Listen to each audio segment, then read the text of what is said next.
Hey everyone, welcome to this episode of Ruff Talk VR. Today we're joined with Dan and Eric of Top Right Corner, I'm excited. the I'm makers excited, dude. of the Atlas Mystery. We just reviewed this the other week on the podcast. It's a amazing App Lab escape room that we don't know how the hell it wasn't on the official store. But Dan and Eric, do you mind telling our listeners a little bit more about yourself and a little bit about the game in case they missed our review of it? Yeah, absolutely. So, yeah, the Atlas Mystery. It's an escape room game set in a 1940s era movie palace. And yeah, it's got a little bit of an interesting history behind it. So, Dan runs Top Right Corner, which is a good experiential kind of augmented reality company. But years ago, I was working for this film studio, and we released this movie called The Belko Experiment. And I collaborated with Dan on a virtual reality escape room to promote the film, and we had a blast doing it. And the game kind of took off. It was a free to play promotional game, and years later, we've been working on some other stuff, and we kind of came together and said, like, that was really fun. Let's think about another kind of escape room style puzzle game project that we can collaborate on. And Dan's built a really impressive development team and everything through his work at Top Right Corner, and it was something we were able to move into really quickly. And I just had this idea of, like, I was just obsessed with this concept of, like, setting this escape room style game in 1940s movie palace and being able to build all these puzzles around old film technology, like projection technology, all that kind of stuff. I felt there was such, like, a baked in kind of cool premise there, that led to a lot of interesting kind of puzzle dynamics that you hadn't really seen before. Um, and yeah, Dan, I'll let you kind of talk about Top Right Corner too, and kind of going into this. Yeah, that's a good intro. Thanks, Eric. I think we'd be remiss to say if we didn't mention that. So I actually went to NYU Film School, and my path to game development and everything else is a bit circuitous. But Eric and I have made movies, and we actually still make movies together. We have a new company that does that. But I met Eric when he was at Blumhouse, as he said a few years ago. I had produced the Belko experiment with James Gunn, director of Guardians of the Galaxy, and we convinced Blumhouse, the distributor, to allow us to make this VR escape room, which was pretty early on. And Eric will tell me now behind the scenes that his team had a lot to do with that to make that happen. Uh, but people, it was so early in VR, and we actually got them to write the check for it in 2016, and that's really what launched the VR division of Top Right Corner, because we were using it to do short form commercial work and other short form video, and that's really when dove headlong into making VR experiences. And so over the years, I think Belko's been like downloaded several 100,000 times as a free game, and that always gave us the confidence to make another escape room. And we've definitely done some other projects since then. We do a lot of training and a lot of other commercial VR separately, but we were really excited to put this together with Eric and kind of go back to our film roots as we make this escape room that's set in this movie palace. Yep. Yeah. It was fun because it was set in a single room. It was a very confined experience. It was like a 15-minute kind of promotional game. And this, we really just wanted to push it and say, like, let's build this huge movie theater from the ground up, make it feel like it's got a history, a whole story behind it and everything. And, stock it with dozens of puzzles and, like, really craft an interesting narrative around the whole thing. No, this one's definitely a lot longer than 15 minutes. Oh. No, and people should know it's the scale of this. I don't want to. I hate saying games with as it's like almost not fair. It's an experience really, but the scale of it is not at all like a No, it's single room or not one puzzle, not one quote unquote level. It's just uh, almost like one long movie. no, Uh, and Hmm. knowing now some of the movie background that you both have and still have, it makes total sense because I was really in awe, especially with the music score, with some of the lighting, with and I don't think I'm giving away spoilers at all. I probably mentioned it in the podcast, but there's a scene with dust and light, and when you can Hmm. pull that off, that it almost feels like you're probably breathing in dust. That's incredible. Yeah, this was definitely a game that I was like, I can't believe they got it graphically working on the Quest 2. Well, and The that's the stand- thing. It's like the graphics as well as the intricacies of the puzzles Mhm. to pull it off. And we know when you do an escape room, you have no room for error. It's like the puzzles have to freaking work or the Hmm. experience is destroyed. So Yeah, it's like, other games glitches are cute, bugs are like maybe mildly frustrating at the worst, but they're sometimes they're hilarious. In an escape room, a bug is a deal killer. yeah, it doesn't work anymore. So kind of a two-part question, but what year did this Belko experiment escape room come out, and overall what year did you guys come together with Top Right Corner and start doing commercials and AR stuff and other things? Yeah, so I've had Top Right Corner since my New York days, which were sort of, like 2009 is actually when I moved to Los Angeles. So I've been making stuff through Top Right Corner for years. But I was doing more long form film producing through other groups. And, Top Right Corner really was reformed in earnest when I first got my hands on a Oculus dev kit in 2014, 2015. And I decided that everything that Top Right Corner was going to do was going to be in that VR direction, no matter where that journey took us. So, in 2016, I did some promotional material for a Fox TV show in VR, admittedly more 360 video VR at the time. And then after Belko, I actually collaborated. Belko came out in 2017.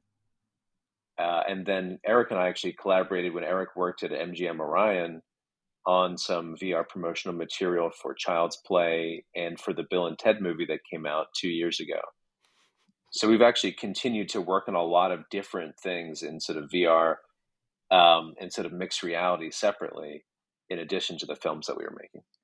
Yeah, our backgrounds are kind of all over the place. But Quite I impressive. did. No, thank you. I did work at a couple film studios. My background is more like film marketing focused. But yeah, like Dan said, we did collaborate on several VR experiences, and I kind of got the bug, and the interest kind of grew out of those to work with Dan to create something that felt like a very fleshed out, like polished kind of escape room experience.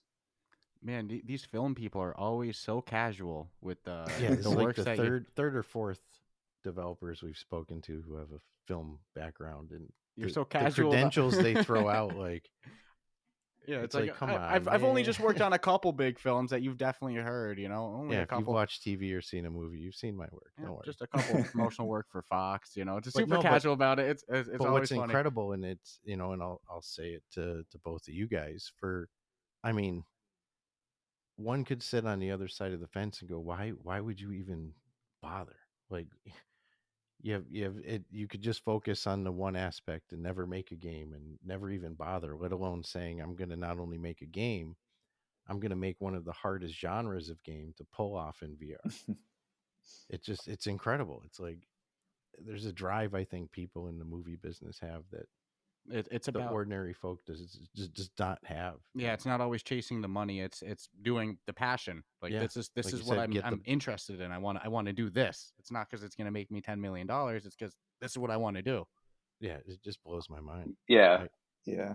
Well, no, So thank you. We see a future in VR. Always have seen a future in mixed reality, and we can get into all the different pros and cons of where a VR is kind of going. But it has definitely been a passion project. But I would say over the past 2 years with COVID and other things, Top Right Corner has grown to 12 employees with a bunch of contractors across different states. So while I was making movies, and we did kind of casually throw out a few titles there, Top Right Corner was a bit more of a hobby project, but we've been successful to the point where it's a real company now.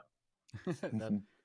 I I think getting on it early is this. And I know a lot of people are reluctant to jump into VR, feet first right now because they're still testing the waters and want to see where it goes. But it's like everyone that's doing it now is a bona fide risk taker. They're the ones laying that foundation for years to come. Yeah, but for So, I mean, I think it's huge. on our end, playing these games and reviewing it, it's every developer we talk to, it's passion projects, and I think that makes for really enjoyable experiences. Well, that's the thing. The content it shows, and it's like I'll use this, and again, there's no spoilers, but everything about it was polished. Very. I don't think there was. I mean, there's nothing bad to say about it. I guess that's kind of the worst thing about it. I got nothing bad to say about it. Nothing at all. So I don't Yeah, think we we'll really take got that. into this yet. But how did you two actually come to meet?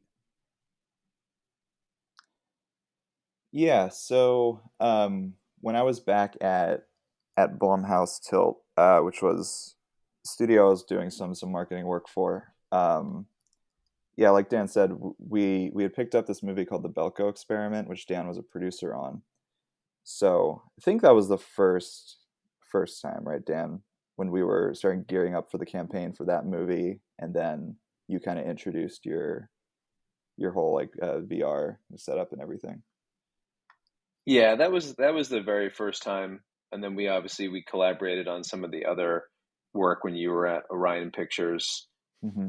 and now Eric and I have actually launched our own separate company called Welcome Villain, which is a new film studio that will be producing horror movies at a certain price point and distributing them. So we've launched a whole new horror studio that we're also going to be working on. So that's a whole Yeah. separate, whole separate thing. So if you think we're crazy for trying to launch a horror studio while also develop an escape room game in the middle of a pandemic, the answer is yes. I think it's awesome. There's been some, as shitty as the pandemic's been for everyone around the world, it's like there's been some amazing things to come out of it, and you guys are part of that result. There's other developers who are like, no, I only made the game because I now had the time and I had nowhere to go. I was stuck for I think that was the case with Thomas and Vermilion. yeah I think he Oh, started yeah. Vermilion because of the Yeah. pandemic. yeah pandemic driven, but Wow. the results from this are just it's coming out. So how big? I mean, obviously you said you got 12 employees right now, but I'm guessing it's always been a really relatively small workforce, and you guys are doing most of it yourself. Yes. Yeah, what was the number actually working on the majority of the game? I mean, probably 5 or 6 people Yep. max.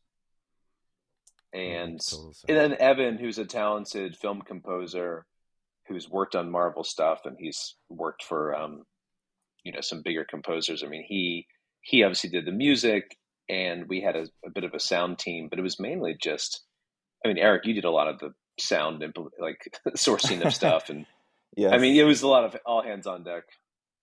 Yeah, no, everybody was kind of doing everything. And yeah, like I wrote the script for the game, I designed all the puzzles, but I was also like in Audition, like, creating some of the sound effects for dials and knobs. And I also have experience in some like graphic design and Photoshop, so I was able to create like a lot of the in-game documents. It was really just everybody kind of putting their all into it. And yeah, I'm glad you brought up the music a little earlier because yeah, I mean, we were just like blown away with what Evan did for this game. Like No, it was the music is just incredible, and it adds a whole other layer of intrigue to the game that we just were so excited about. It helps with the immersion, so big well shout out to you and as Evan. as important as a soundtrack to a movie to pull you into the scenes. Hmm. The score for this experience did the same thing. It's like there wasn't a time where something seemed out of place or this music's not making sense to the no it had that theatrical type professionalism to it that I was curious after we had played it. I'm like, yeah, this was no like somebody just sitting there with a keyboard. This had to be a legit composer. Then we saw some social media posts, I Hmm. think, from the composer, which kind of reinforced it. But I was like, holy shit, this is like no Some joke. professional stuff. It's no joke. Yeah, it's not just the visuals were amazing, And the it tells a audio. story. That was the other part of it that was pretty captivating is it's not just an escape room. It's like there's a real story being told. And it's I don't know. Yeah, so since we're Definitely deserves the definitely does not deserve to be on App Lab. I'll just go right to it. Oh yeah, especially with your guys' background, how polished it is. It works. None of the puzzles have glitches. There's nothing game breaking. No, and it's not a copy off of anybody else's work or game or style. So it's like, it should be given that. I mean, I'm sure you guys would both agree, of course, but sometimes just we see things that are in App Lab and they just don't make, just doesn't make sense. It's like it's not a game in development, and it's not an abandoned project. It's like it's a freaking finished thing. And it's my understanding you guys are going to add more to this. Yeah. Yeah, no, we've been, even just since release, a week and a half ago, we've been continuously updating it. We've been even adding some additional puzzle elements to the game. And yeah, we plan to just keep kind of growing it and improving it.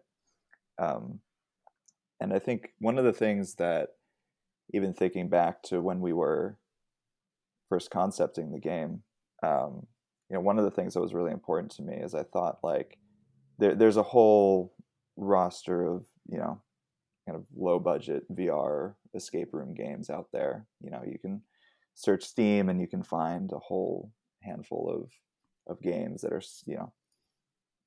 essentially we just wanted to think about, like, what could set us apart, like what's a version of an escape room. Like, I'm a big escape room fan and I've done a ton of, real life rooms and everything.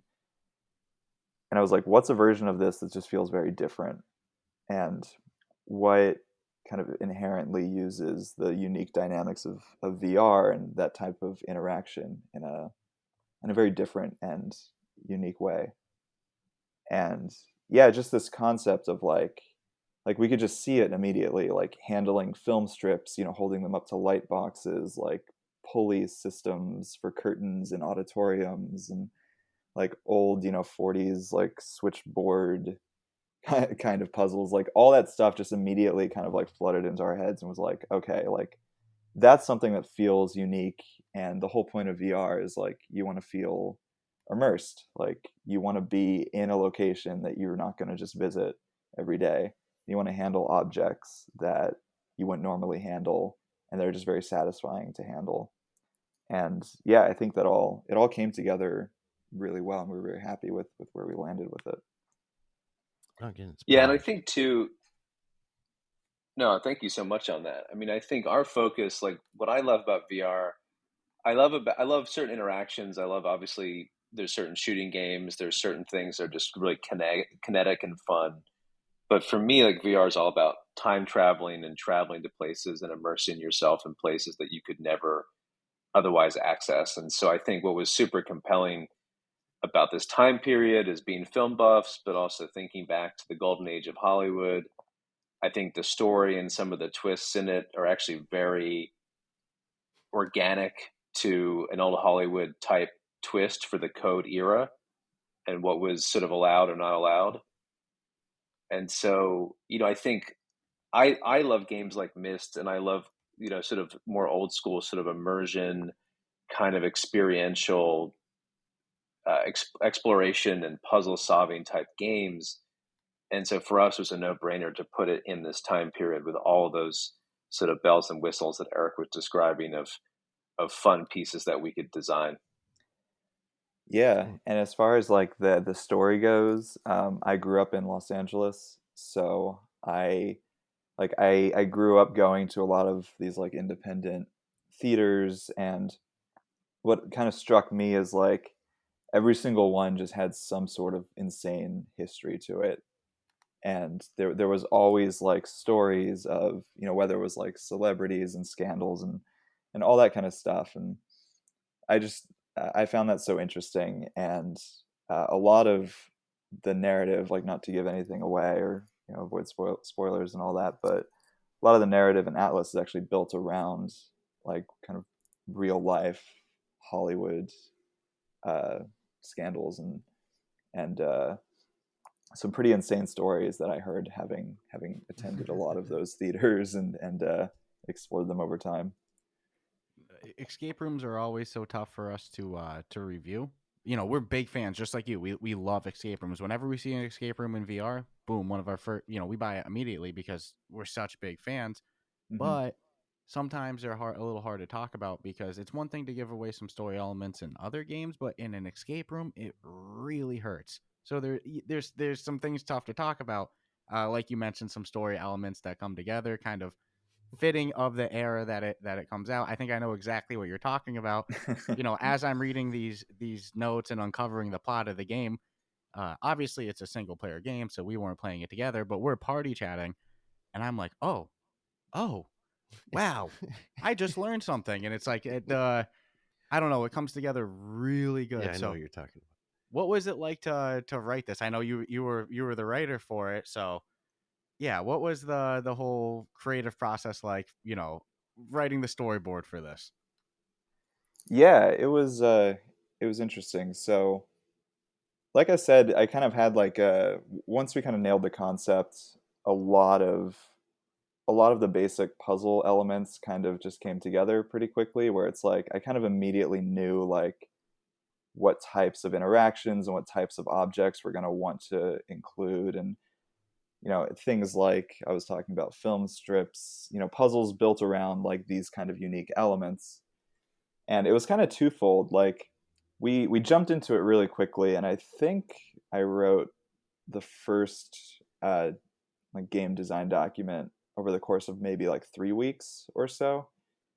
And we got very granular with the structure of the puzzles. And like I would go into anytime I would explain a puzzle, since they're so physical base, I'd usually do a breakout and then kind of like mock up a render of it in Photoshop or InDesign or something, because it's just so hard to communicate to a team like, oh, we're gonna have a box that has like multiple levers going through it. And like just anytime you try to get into describing a puzzle, there's just so many like assumptions that need to be made and just crazy levels of detail that you need to communicate.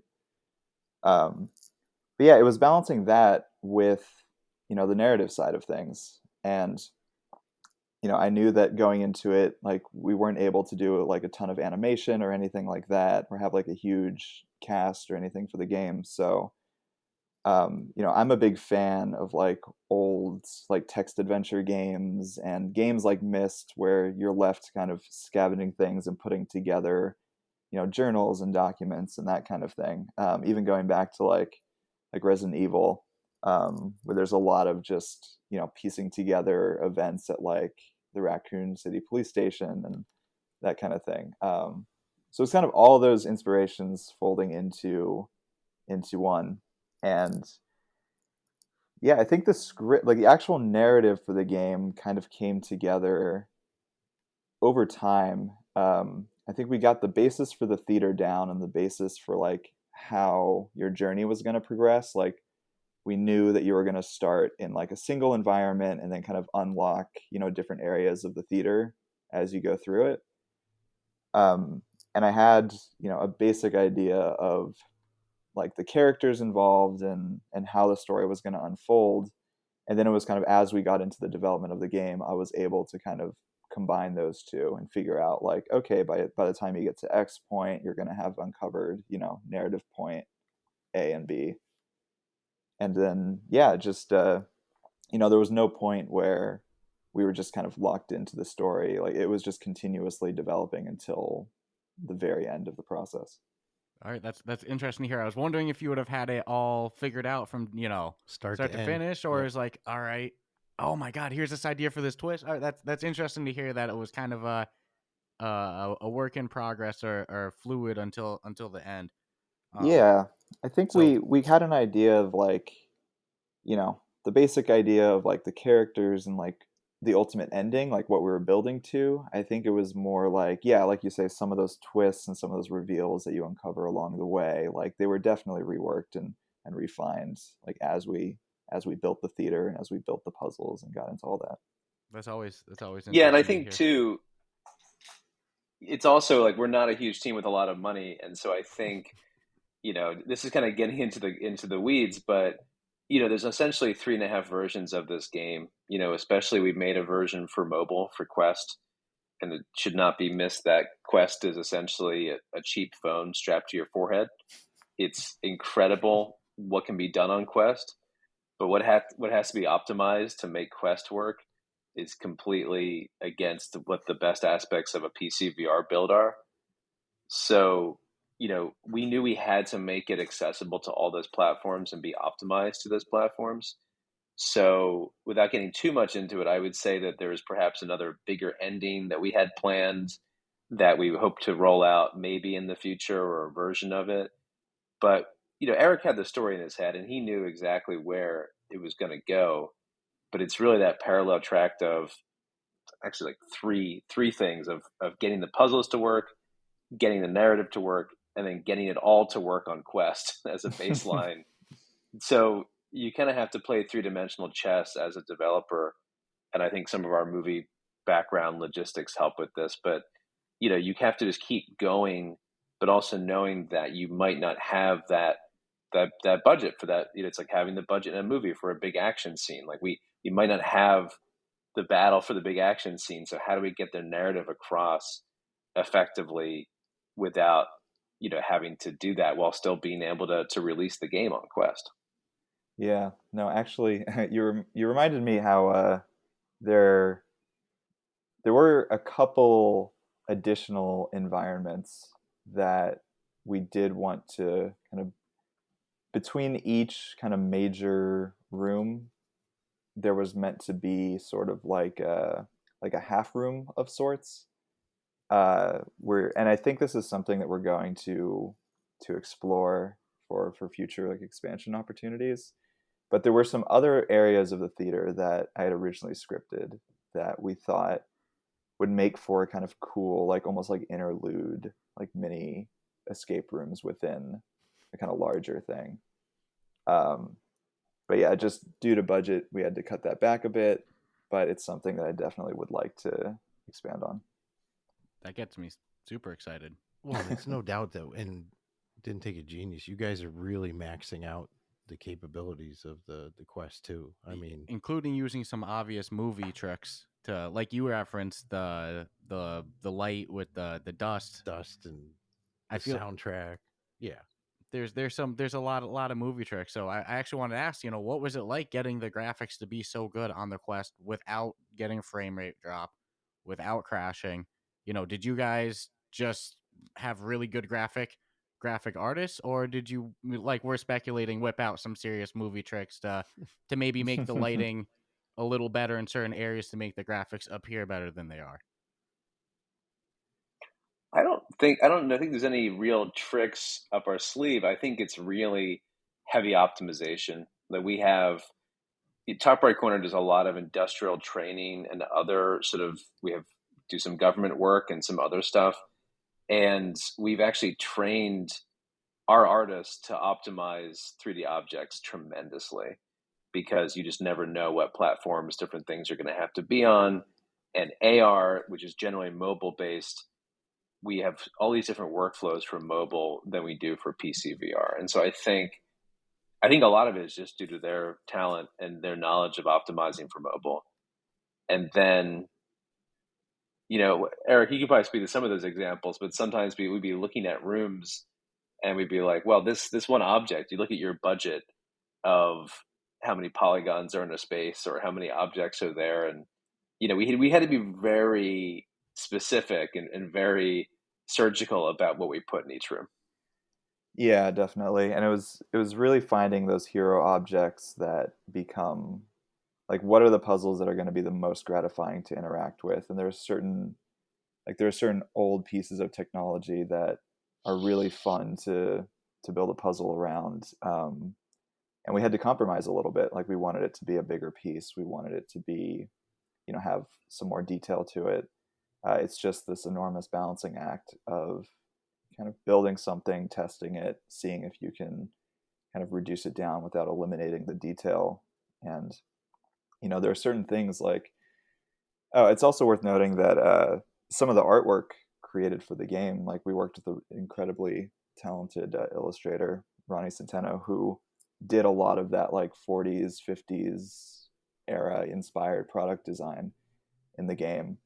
So, and he also did all those fake film posters like scattered around the lobby. So having, yeah, having that stuff also just kind of, it's a pretty simple kind of texture add to the game. Having that also enhances that sense of like just overall detail. And when you look around the lobby, it's like, oh, you might be a little bit more forgiving of like the baked in like chandeliers versus seeing some very detailed artwork that really stands out. There's definitely some trickery. Like we were a little overwhelmed at first thinking about all these light based puzzles. You have projectors like emanating beams of light, and you have spotlights and like all that kind of stuff. So um, there was definitely a lot of testing that had to go into that before we could fully commit to doing certain puzzles, because once you get into reflecting light and you get into projectors and flickering lights and dynamic light changes and all that kind of stuff, it starts to kind of eat away at your available processing and everything very quickly. So yeah, it's one massive balancing act. It's a lot of trial and error, and just the development team on this was just incredible. And they could kind of anticipate what was going to work, what wasn't going to work, and yeah, saved us a lot of time in the long run. No, I'm a sucker for the lighting. Yeah. Anytime I see it used properly, and we've done some VR movies that we reviewed as well, which I'm actually I'll put whatever I'm thinking on hold so I don't lose thought of that. But have either of you ever thought of just putting out a VR movie? I mean, we saw Madrid Noir, which was Goliath. Goliath. I mean, those two totally different experiences, but it seems that, like, I don't know, is that something you guys have ever pondered? Yeah, so I have a very specific take on VR movies, which is that ever since, like the Great Train Robbery, when, 1900, when editing is introduced, when you have reverse shot, and you have a director choosing shots and you choosing lenses for a shot, there's film editing where a filmmaker is deciding what the audience sees. And then you have a game on the other end of the spectrum where a game, maker of a game is deciding exactly where someone can go. But there's still not free will, but there's free choice of perspective and free choice of what people are doing. I find that VR movies are like a half measure that's like right in between those things, where all I want to do is have way more interaction, or I want to let the filmmaker show me what they want. And so for me, and maybe I've missed some of them, and maybe I haven't heard the reviews of them, but to me, I haven't seen a VR movie that really took advantage of like the best parts of the medium without leaving me wanting to interact with the environment more.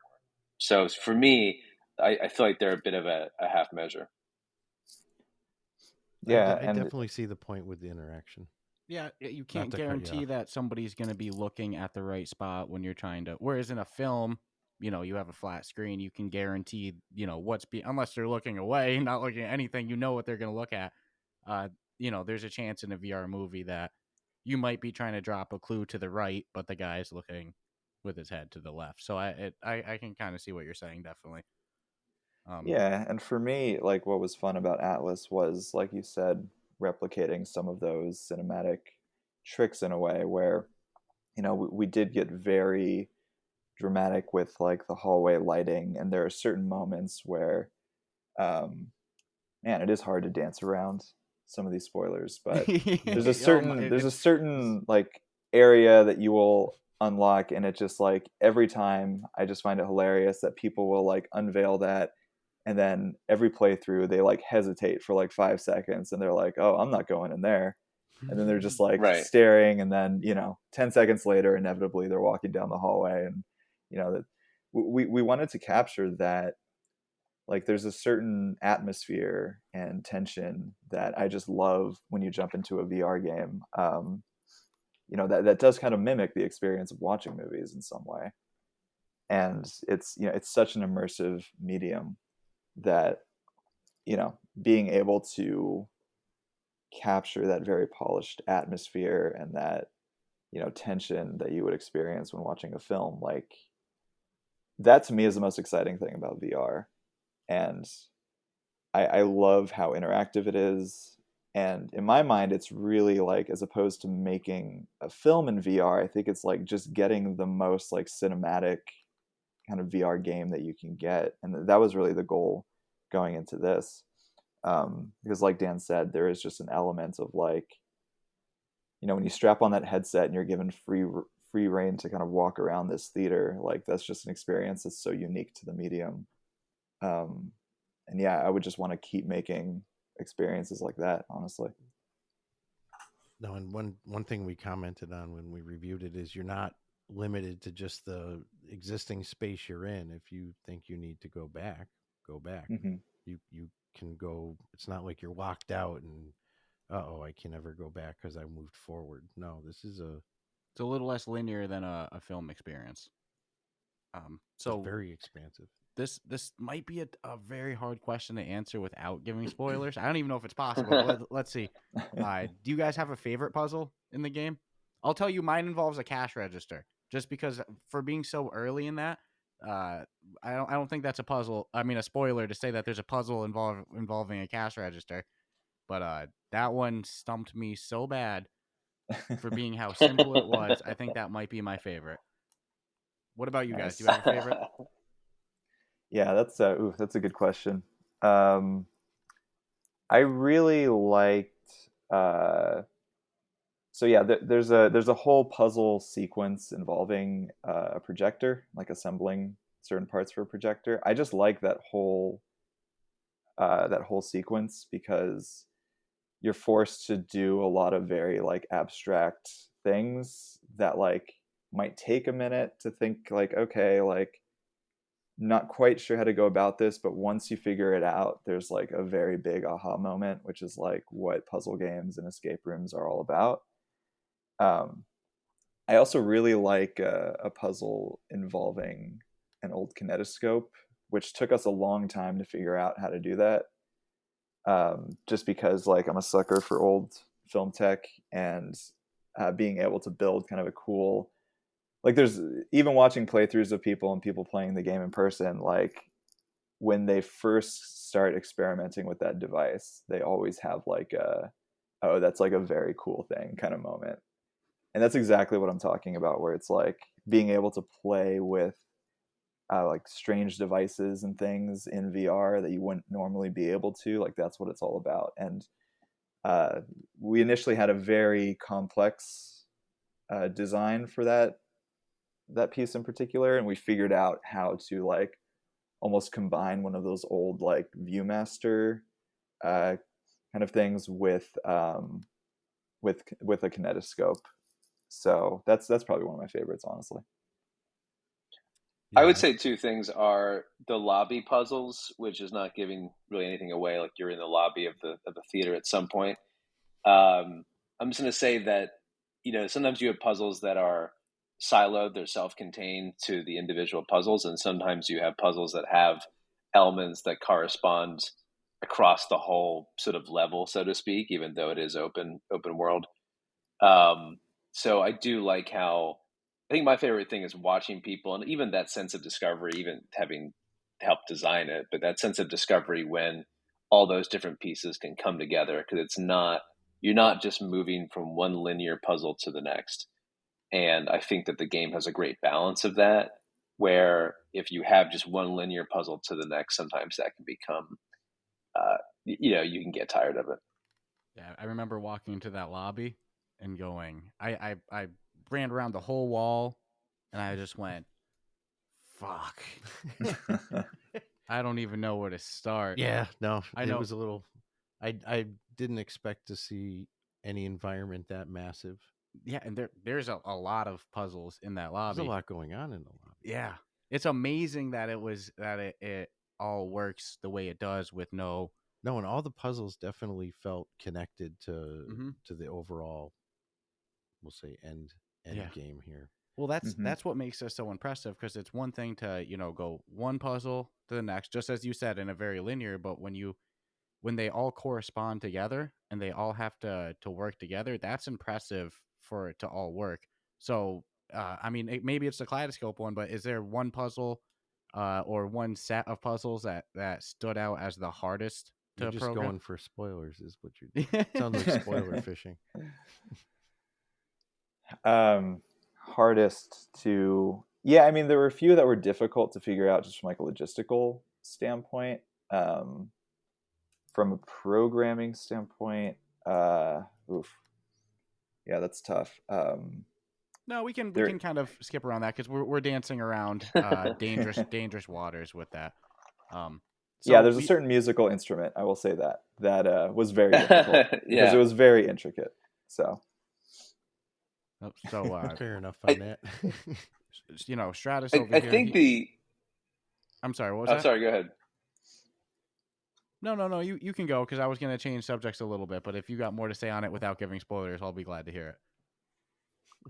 Yeah, I don't know. In terms of actual specific puzzles, there's always things as a developer that people will break or that you will find that break in ways that you never expected. And so there's definitely puzzles that um, like the level of like fine motor skills across different headsets, across different controller bindings. That's really when you get into those things. It's like a lot of stuff works decently quickly, but when you're developing something, it's really that last 10 to 20% worth of polish, which is, it's one of the hardest things as an indie studio. And we can obviously talk about what we want to do next. But I find that was sort of the hardest stuff with puzzles. It's just getting it to be hard enough, but also not turn people off and make them quit. I even mentioned some of them are so obvious you feel stupid when you didn't figure it out, and none of them are too hard that you shouldn't be able to figure it out. So there was a good balance because some, I'll say early on, I breezed a little and I'm like, I feel so good, I'm confident, and then You I get hit a stumped. stumbling block and I'm like, shit.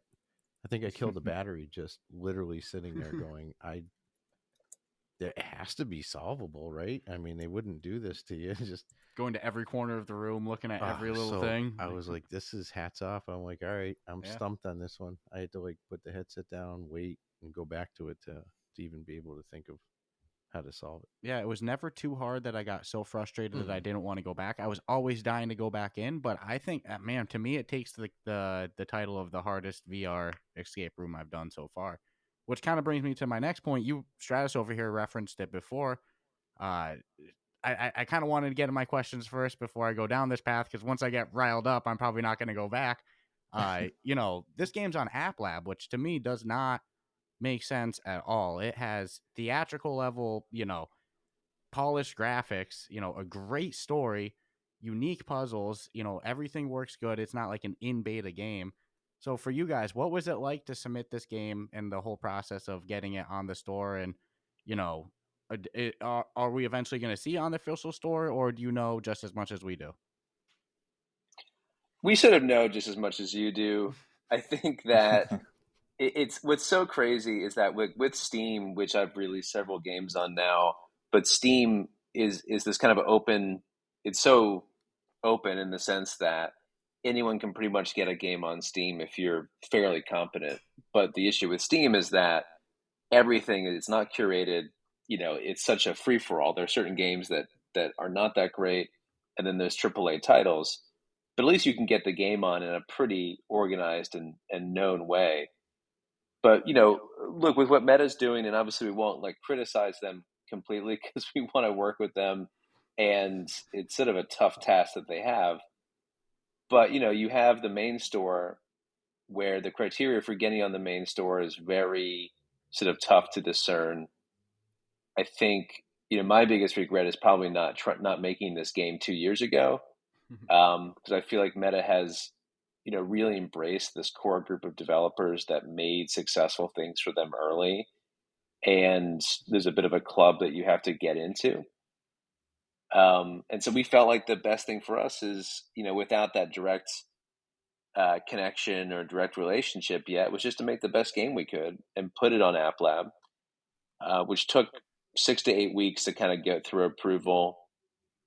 And the process is a bit clunky. It's not exactly, they don't really guide you too much. But now we've been through that process. It's just about getting the word out there as much as possible, having us update the game, and kind of just building a groundswell so that they can't not put it on the main store. Yeah, no, exactly. I think the big thing is like we really wanted to create a polished experience, a cinematic experience, something that, felt like it had substance when you played it. And like I was talking about earlier, that had really unique puzzles that you just hadn't really experienced before. And all that kind of stuff, helped create a game that we're really proud of. And yeah, we want to keep supporting it, and we want to expand the game. We want to add some even more kind of cool cinematic moments to it. And all that is, we've been happy to be able to release it on Steam, release it on Viveport, and to be able to even reach some of the Oculus audience through App Lab. But we definitely want to try and grow that. Yeah, it deserves. There's some things. Again, I mean, I think App Lab. There's more games on App Lab than the official store. So I mean, there's a place for everything, but sometimes you run across gems that are just like It doesn't make sense. It just has you. I mean, I can only assume that from a Facebook standpoint, they're slammed. They got so much shit going on. I get it, but there are so much talented games out there, or people who made them that are kind of like stuck in a. And stuck we've in the never mud. spoken to a developer on App Lab who's been like, "Nah, man, in 2 weeks from today, I'm actually going on the store." Yeah, they're all seem left in the blank. Until you get an email or a phone call that says, "Hey, we're going to move you to the store." But it's weird because from my understanding of criteria needed to be on the store, you guys pretty much have it. It's continued growth. There's a future plan. It's not a dead project. You address issues. It's not like in all beta. all the boxes. Yeah, all the boxes are checked. Well, here's my problem with it. I love, in theory, the idea. I love, the idea of we're going to have this official store that has the strict criteria that's only really polished games. And then for everything that's not polished, or it's a genre that we have a bunch of, or it's in beta, whatever, we have App Lab for you guys to do. I love that concept, but it doesn't seem consistent. Meaning I see some games that get to the official store that really seem like they they're should be on. janky. They really should be on App Lab.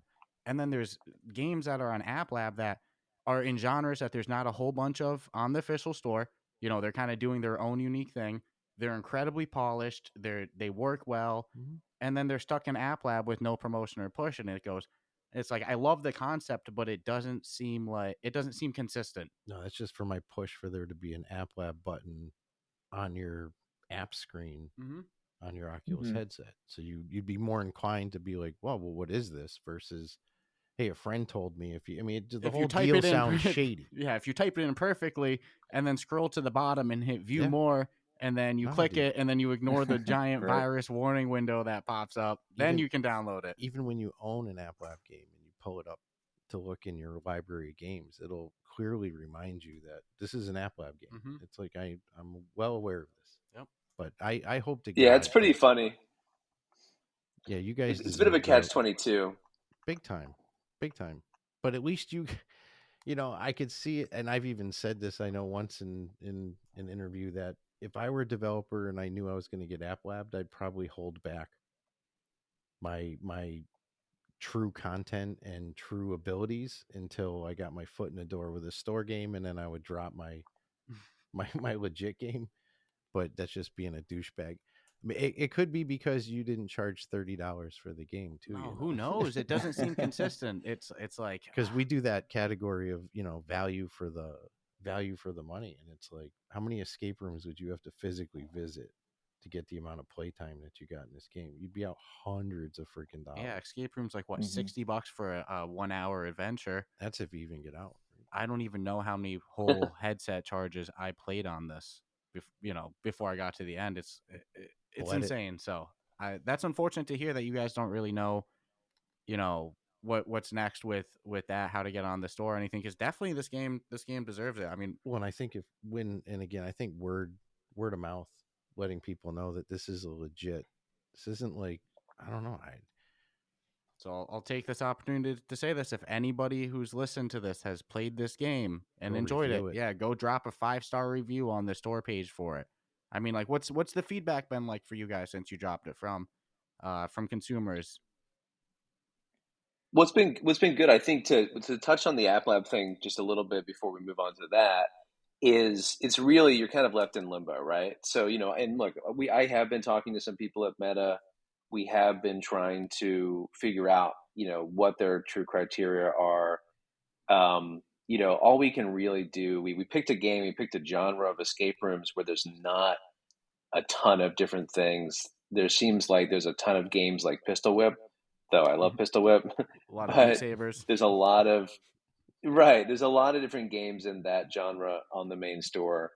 There's not a lot of high quality escape rooms and sort of adventure kind of games in that way. So I think we already have that market inefficiency kind of covered.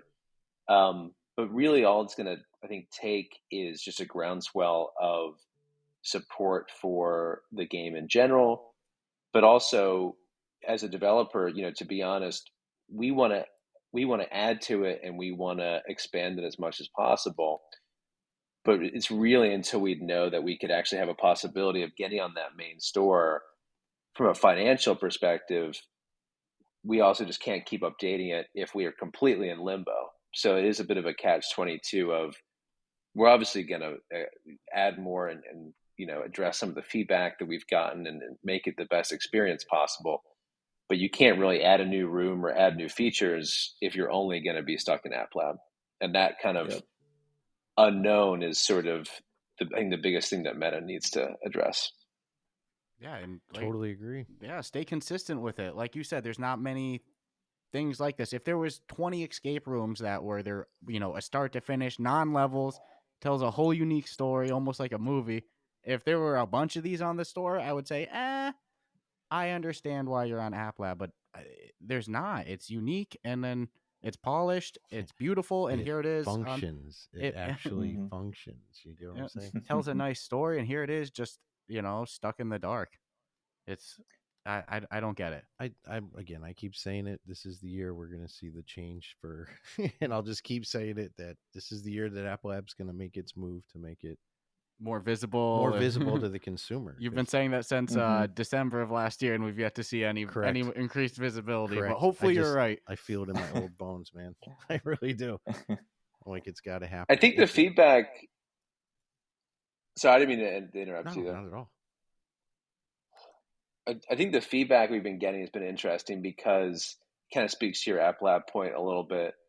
But so many people are like, this is just one tier below the room, or it's like right below, red matter, or I expect you to die. And it's like, it's a double-edged sword, because on the one hand, we want to be considered the best we can be, but it's still pretty much an honor to be like spoken about in conversation with titles like that are so well established, especially as a studio that's pretty new and pretty small.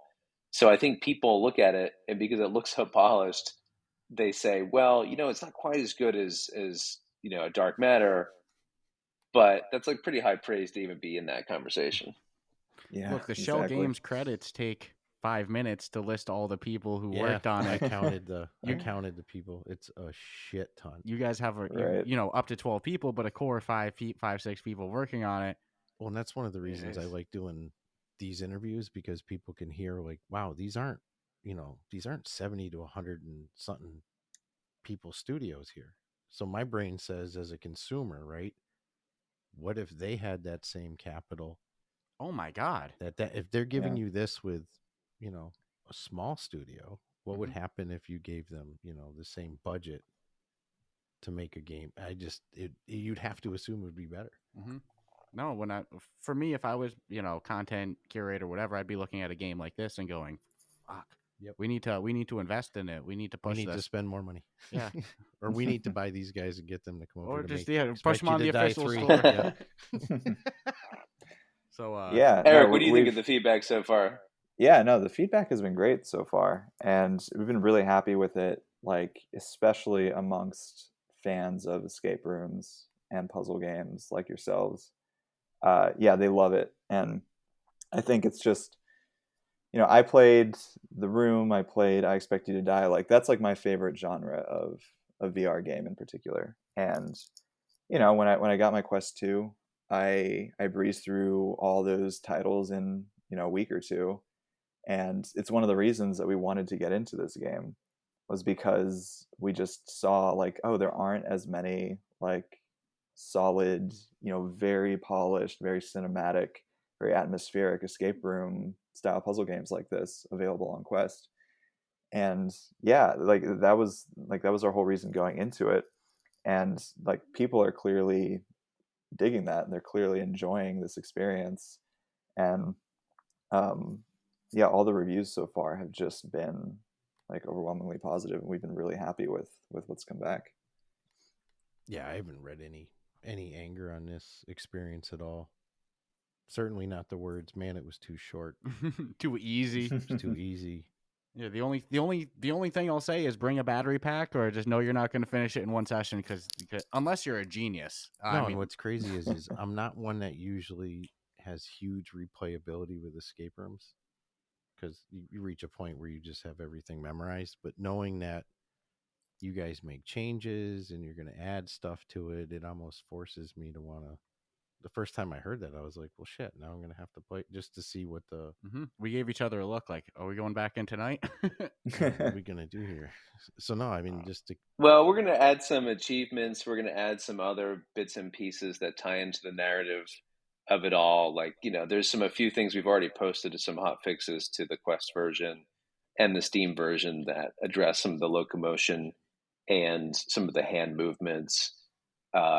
I think you guys even referenced on your first review, like, you're pretty much a 95 out of 100, but there's just a few tiny little things here and there. And I think we've addressed a lot of those things. And, moving forward, we're just going to add bits and pieces that really help tie together some of the narrative and the puzzles even more, and give you some more narrative achievements to kind of go after and explore a little more Easter eggs about the theater. Ooh, Yeah, so you're gonna have to go back to it. I cannot wait. So we're approaching an hour. So Stratus, is there anything that we haven't asked yet that you want to touch on? No, but I'm sure I'll think of something real soon. No, I'm just always grateful that we get a little insight on what it actually takes to make these things happen. And with the escape room, we know from talking to other escape room developers, they're some of the hardest to actually program and make. And I'm not knocking other games, but at the end of the day, it's like you just don't have the same liberty. So to pull this off, my only thing is I hope to God that it gets the recognition it deserves. Shit, we have yearly awards as well, but it deserves the recognition, and it deserves to be on the store. I'd love to see more people be able to experience it, and then you'll probably find yourself being talked about maybe more than some of the rest as well. Yeah, no, definitely hope we can see this one on the official store. So before I wrap this thing up, Dan and Eric, is there anything that you guys wanted to touch on that maybe we didn't go over yet? Without giving away massive spoilers, so what do you think, Eric? No, I don't think so. Yeah, we're excited to get it into the hands of more escape room fans in particular. We've been really happy with the attention it's gotten on SideQuest, and the community there has been really, really good to it. And yeah, we're just excited to keep expanding it and making it an even more polished experience. That's awesome. That's awesome. Awesome. And stay, man, I'll say it. The second I finish this, I looked up, like, I got to know the official development team name, because next time I see that load up on a game, or I see coming soon from top right I don't corner, want to let these guys tuning know without asking if they're. I know there's going to be a lot of focus on this, and you've got obviously a lot of things going on in different directions, but do we see more different games coming from this group? Ooh, that's a good one. Yeah, there's actually, we're based mainly in New Orleans, although I also work with Eric in Los Angeles, and we are developing, apart from Atlas updates, we're developing sort of a digital twin of the entire French Quarter in New Orleans that you're able to walk around and explore in different time periods. So that's a massive endeavor that we have a prototype for. And, like for that project, we might release it as sort of an early access for free or very cheap on App Lab to try and start that process in a different manner. But yeah, no, we're super excited about this kind of completely accurate reconstruction of parts of the French Quarter project. No, Jesus, that's kind of perfect with your lead in. So when people see this developer name, yeah, top right corner. they'll Like I know said, this is going to be a huge one to watch. I finished the Atlas and I was like, I got to write this down because Yep. holy moly, these are ones to keep an eye on. So if people want to follow you guys for, updates on the Atlas or coming soon things, is there anywhere on social media that our listeners can follow you? Yeah, for Atlas, we're just Atlas Mystery VR across pretty much every social platform. And yeah, we post regularly. We post updates. We post have new content and everything. So all the latest and greatest about the game can be found there. Hell yeah. So, like I said, guys, if you played this game, you loved it, and you haven't yet, go drop this a 5-star review because this is one that we should definitely see on the official store. 100%. And Dan and Eric, thank you for taking the time to come and talk with us. We love to pick the brains of the people who make these great experiences. Definitely want to get these guys on again because I'm feeling and thinking we're going to see some more amazing shit coming our way. Yeah, absolutely. For a team of 5 to 6, but now 12 people, this is insanely impressive. Stratus said, "Oh, that makes sense because 4 to 6 seems to be the sweet spot we see." So great work from you guys. And if there's any major updates or when that New Orleans, French Quarter historical travel comes through, yeah, definitely let us know. We'd love to have you back on to talk more about that. Oh, thank you guys. Yeah, it was great to talk to you. Awesome. Have a great day. Thanks so much. And thanks for leading the campaign. I don't know if Meta has a button. There should just be like an add Atlas button to the main store request help link that they have. But whatever we can do to put pressure on them as allowing, I think, developers to make more experiences like this is going to be really important for their ecosystem and just give a diversity of different games that they offer. No, I hope totally agree. I hope in 6 months we're saying, "Oh my God, I'm so glad to see the Atlas on the official store." So, yeah, listeners, if you loved it, go drop that in the reviews. Hope for the meantime, since there's no request to be on the official store button, just spam it in the comment of the review. Yeah, the more That'll times do for the now. name that'll is do. mentioned, yeah, the algorithms will read it for sure. Awesome. So if you guys enjoyed this episode of the podcast, subscribe, same thing, rate us 5 stars, and stay tuned for next week. Awesome. Thanks so much for having us. Thanks, guys. Yeah, no, thank you.